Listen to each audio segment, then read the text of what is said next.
बिस्मिल्लाहिर्रहमानिर्रहीम। अस्सलाम वालेकुम नाज़रीन इकराम, मैं हूं नमान ख़ान और आप देख रहे हैं Khan fragment triple channel TV.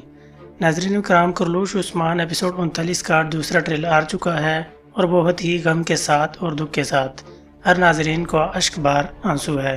लिहाजा आज के हमारे मौज़ूआत चंद ये होंगे कि अर्तुग़रुल गाज़ी क्या सच में वफ़ात पा चुके हैं या इसके पीछे कोई खुफिया राज है।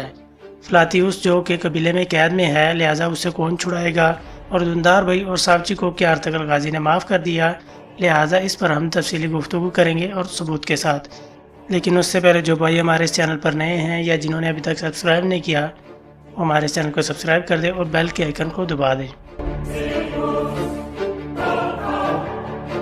तो सबसे पहले बात कर लेते हैं सावची और दुंदार भाई को कि अर्तुग़रुल गाज़ी ने माफ़ कर दिया। लिहाजा हो सकता है जब जरगा मुनक़िद किया गया हो तो उस वक्त अर्तुग़रुल गाज़ी ने उनसे पूछा हो कि आप लोगों ने ऐसा क्यों किया। हो सकता है उन्होंने क्या हमने कहा कि कबीले की खातिर हम ये फ़ैसला किया है, लिहाजा हमने कबीले की भलाई के लिए किया है।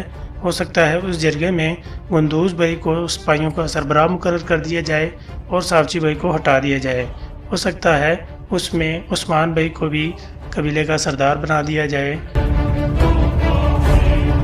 जैसा कि आप सब लोगों ने ट्रेलर में देखा है, सावची भाई और गुंदूज़ भाई दोनों किसी मुहिम पर निकलते हैं। लिहाजा उन पर फ़लातियुस रास्ते में घात लगाकर हमला करने की कोशिश करेगा, लेकिन उस हमले में वो खुद मारा जाएगा। लिहाजा उसे कैद करके अपने कबीले में कैदी बना लिया जाएगा और कबीले में उसकी मदद यकीनन लेना ही करेगी। तो नाज़रीन इकराम, अब बात कर लेते हैं अर्तुग़रुल गाज़ी की वफ़ात के हवाले से। इसकी नाज़रीन इकराम दो सूरतें हो सकती हैं। एक तो सिंपल सूरत ये है कि वाकई में अर्तुग़रुल गाज़ी वफ़ात पा जाएं और उनका ये जनाजा पढ़ा दिया जाए। अब तो ये हो गया सिंपल सवाल, और दूसरे सवाल की तरफ बढ़ते हैं, जो हो सकता है कि उस्मान भाई कोई ख्वाब देख रहे हों और ख्वाब में जैसे ही वो बेदार हुए तो रो रहे हों। लिहाजा ख्वाब में वो देखेंगे कि अर्तुग़रुल गाज़ी वफ़ात पा चुके हैं और उनका नमाज जनाजा पढ़ाया जा रहा है।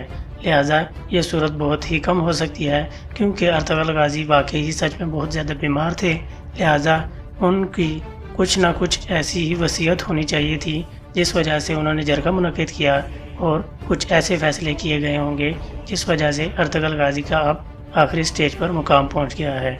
लिहाजा आप लोगों की क्या राय है हमें कमेंट बॉक्स में ज़रूर बताइएगा और जल्द हाज़िर होंगे एक नई वीडियो के साथ। तब तक अपना ख्याल रखिएगा। अस्सलामु अलैकुम।